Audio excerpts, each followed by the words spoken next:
কথা ধারাবাহিকের নতুন পর্বে দেখা যায় যে মিহির তার স্ত্রী চিত্রাকে নিয়ে একটি ফাঁকা জায়গায় এসে দাঁড়িয়েছে। চিত্রা মিহিরকে বলে, কি এমন দরকারি কথা যে কারণে আমাকে এখানে আনলে? তারপর মিহির চিত্রাকে সবকিছু খুলে বললে চমকে ওঠে চিত্রা। এদিকে কথাকে নিতে এসে বাড়িতে একটা লোক দেখে এভি মনে মনে বলে, এত লোক এখানে কি করছে? তারপর সবকিছু দেখে এভি বিশ্বাসই করতে পারছে না যে কথার মামা আর বেঁচে নেই।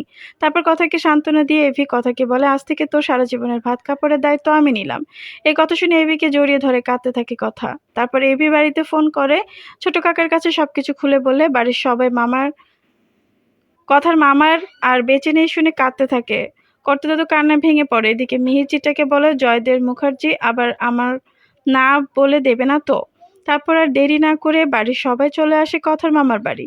কর্তাদাদুকে দেখে জড়িয়ে ধরে কেঁদে ফেলে কথা। তাহলে কি এবার কথার এমন অবস্থা দেখে কথাকে নিয়ে বাড়ি চলে আসবে দাদু, নাকি কয়েকদিনের জন্য কথার সাথে এভিকে এখানে রেখে যাবে দাদু? তো বন্ধুরা, কি হবে এবার? এখন একটা লাইক দিয়ে কমেন্ট করে জানিয়ে দাও তোমাদের মতামত।